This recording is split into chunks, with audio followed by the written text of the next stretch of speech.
Hadiah Lebaran, Gubernur hapus tunggakan kendaraan.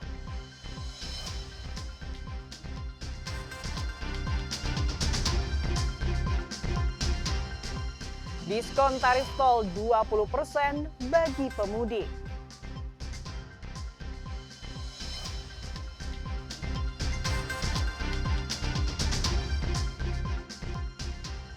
Menteri Pariwisata tinjau lokasi wisata di Bandung.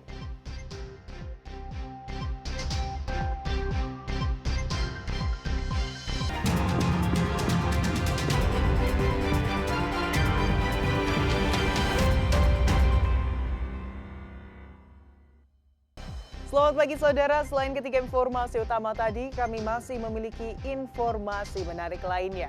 Saya Fida Latas akan menemani Anda dengan berita independen terpercaya. Kita simak Kompas Jabar selengkapnya.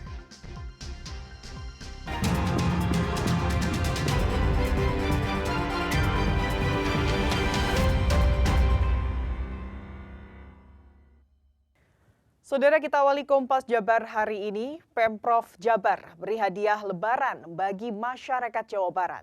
Hadiah tersebut berupa penghapusan denda dan tunggakan pajak kendaraan bermotor di Jawa Barat.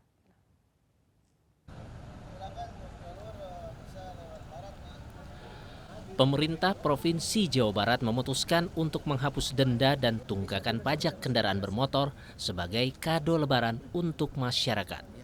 Gubernur Jawa Barat Deddy Mulyadi mengatakan kebijakan ini diberlakukan untuk membantu warga yang tidak mampu membayar pajak di tahun sebelumnya.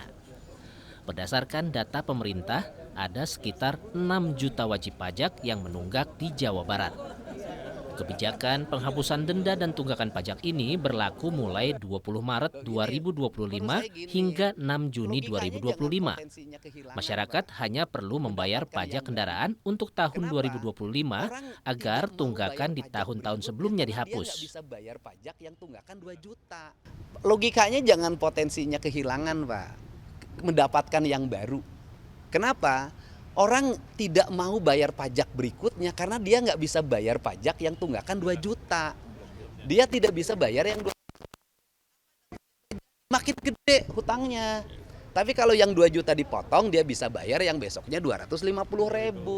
Kita pengen nungguin orang bayar 3 juta dalam impian atau nungguin 250.000 tunai. Dari sisi ekonomi lebih baik dapat uang fresh yang 250.000 dibanding nungguin yang 3 juta ke belakang dibayar.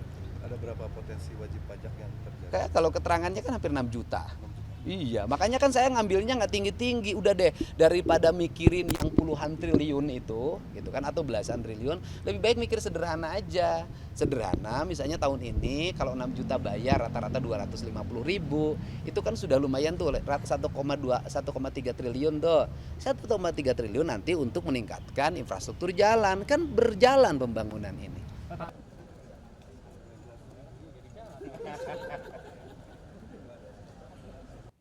Satu lagi kabar baik bagi warga yang akan melakukan mudik lebaran, saudara. Diskon tarif tol sebesar 20% akan diberikan bagi pemudik yang menggunakan jasa tol. Diskon tarif tol mulai berlaku pada tanggal 24 hingga 28 Maret untuk rute Jakarta-Semarang di ruas Trans Jawa dengan ketentuan bagi kendaraan yang berjalan meneruskan dari gerbang tol Cikampek Utama hingga gerbang tol Kalikangkung Semarang. Selain itu, beberapa ruas tol fungsional akan dioperasikan tanpa tarif berdasarkan diskresi kepolisian. Salah satunya adalah tol Japek Selatan.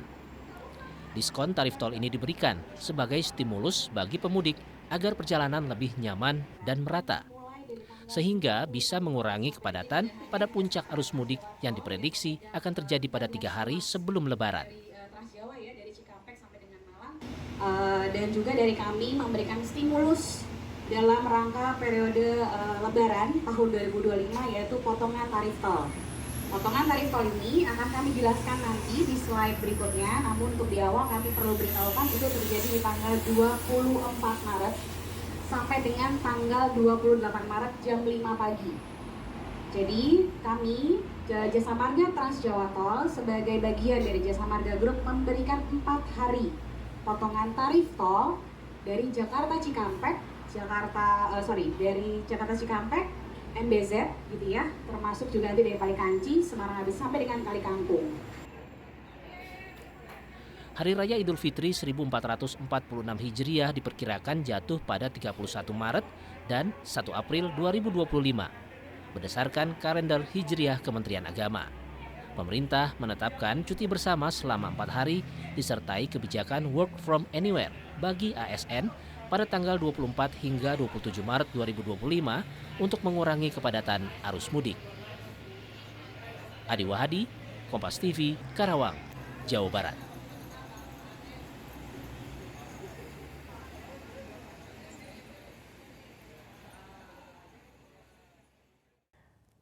Menteri Pariwisata Widianti Putri Wardana meninjau sejumlah destinasi wisata di Kota Bandung guna memastikan kesiapan dalam menghadapi libur Lebaran.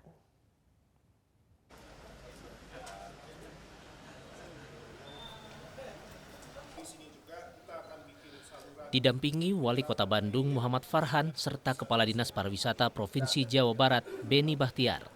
Dalam kunjungannya ke Kota Bandung, Menteri Pariwisata Widianti Putri Wardana mengunjungi sejumlah tempat wisata.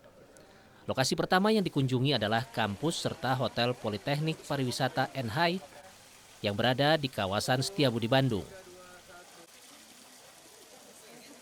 Setelah itu dilanjutkan ke Rumah Batik Komar di Jalan Cigadung, dan dalam kesempatan tersebut Widya berkeliling dan mencoba ikut membatik.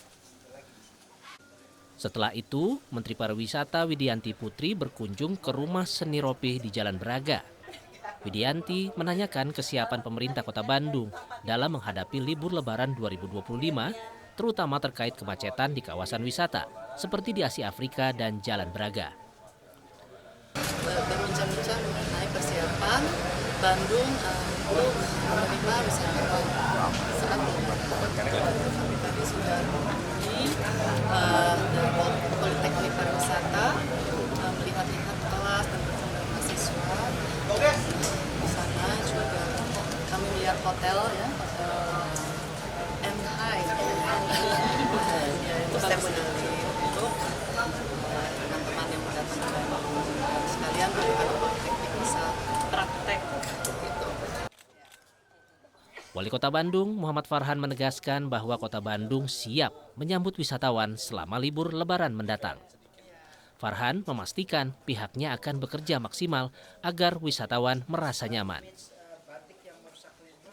Yang sangat lebih kepada Kota Bandung karena Kota Bandung adalah salah satu destinasi utama untuk wisata di Indonesia. Nah, kami akan bekerja sekeras mungkin untuk memastikan bahwa kedatangan wisatawan baik mancanegara maupun Nusantara, baik yang tujuannya hanya wisata maupun sekalian mudik ke Kota Bandung di masa libur Lebaran, itu akan mendapatkan experience yang terbaik.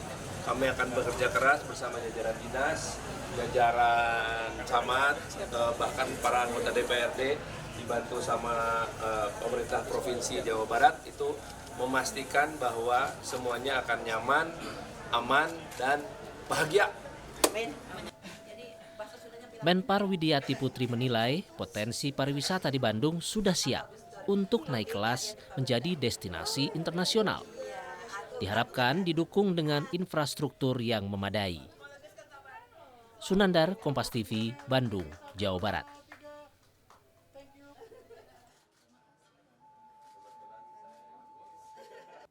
Saudara, satu lagi rumah ambruk di Purwakarta karena pergerakan tanah. Informasi selengkapnya akan hadir usai jeda. Tetaplah di Kompas Jabar.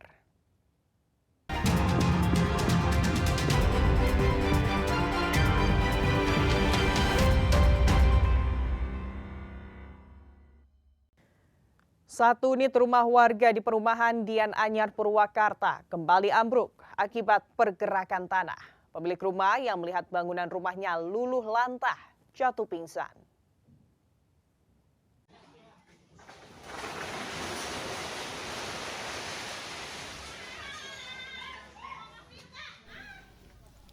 Tanpa diduga, satu rumah lagi di perumahan Dian Anyar, Kelurahan Cisereh, Kabupaten Purwakarta, Jawa Barat yang mengalami pergerakan tanah kembali ambruk pada Rabu pagi 19 Maret 2025. EM, pemilik rumah yang menyaksikan peristiwa tersebut, tak kuasa menahan kesedihan hingga jatuh pingsan.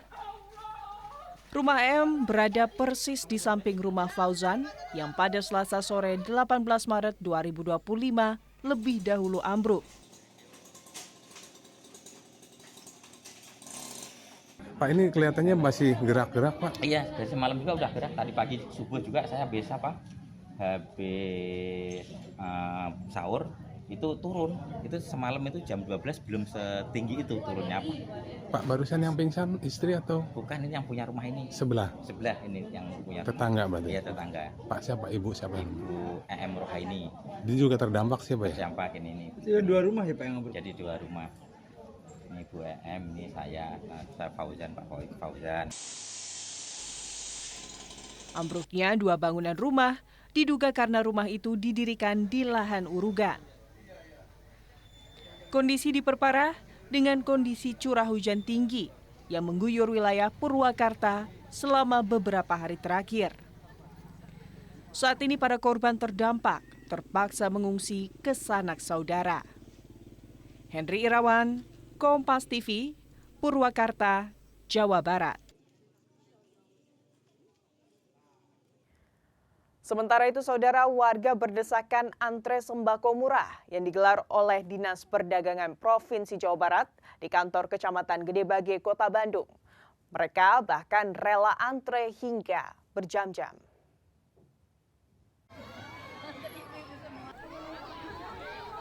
Beginilah suasana warga saat antre membeli sembako murah di Kecamatan Gedebage, Kota Bandung, Jawa Barat. Takut tak kebagian sembako murah, warga berdesakan masuk, bahkan saling dorong. Warga rela antre panjang hingga berjam-jam demi mendapatkan sembako murah.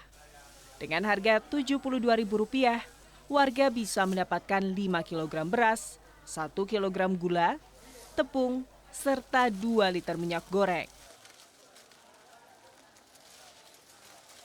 Ya lebih murah dari pasaran ini.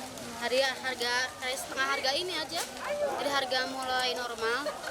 Mau beli apa aja tuh? Dikasih apa aja? Ada beras 5 kilo, gula putih 1 kilo, tepung terigu 1 kilo, sama minyak 2 liter. Harganya berapa? Harganya Rp72.000. Rp72.000. Dibanding di pasar kan mahal ya.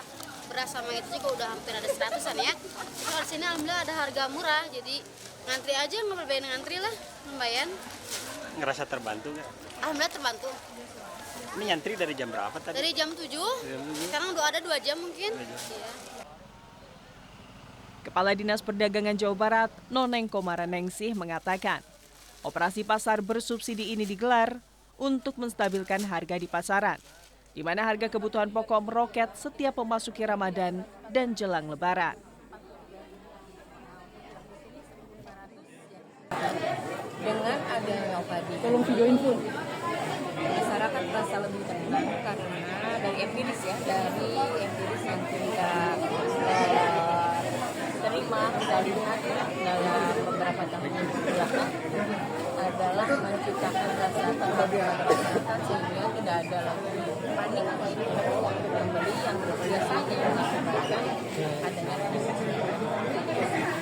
paketnya.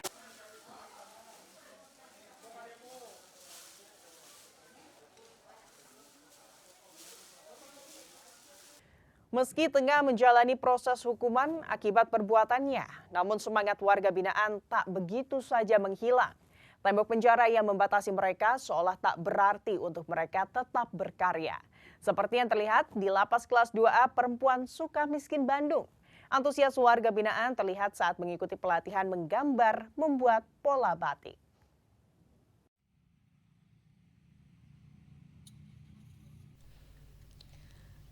Meski baru 7 hari mendapat pelatihan, ratusan warga binaan Lapas Perempuan Sukamiskin Bandung menyambut penuh antusias pelatihan ini.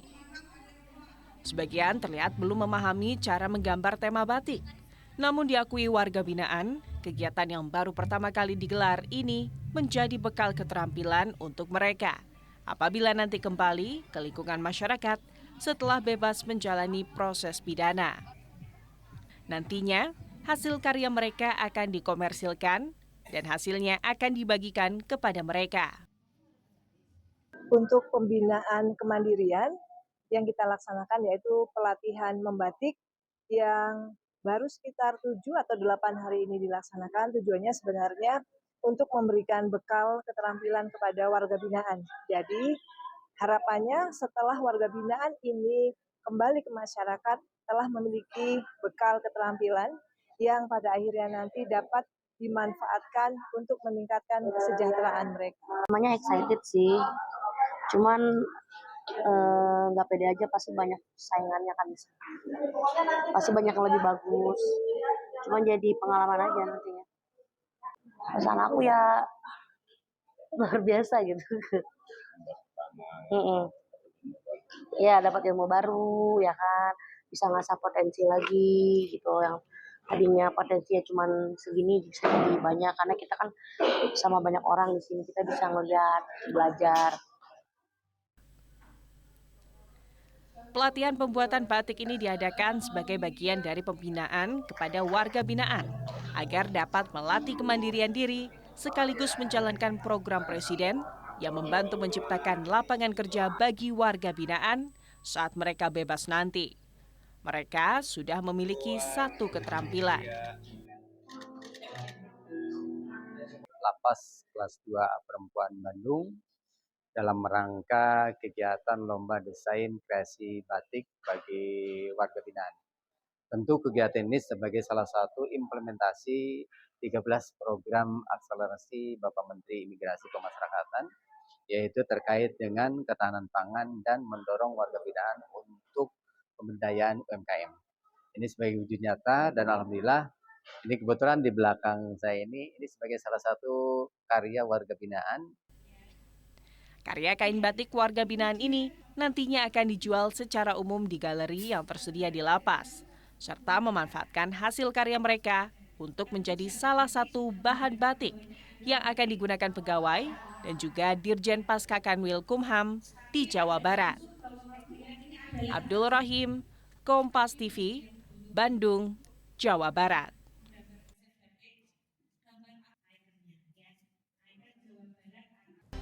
Saudara, dengan berakhirnya informasi tadi sekaligus mengakhiri Kompas Jabar episode hari ini. Saya Fidalatas beserta kru yang bertugas mengucapkan terima kasih dan sampai jumpa.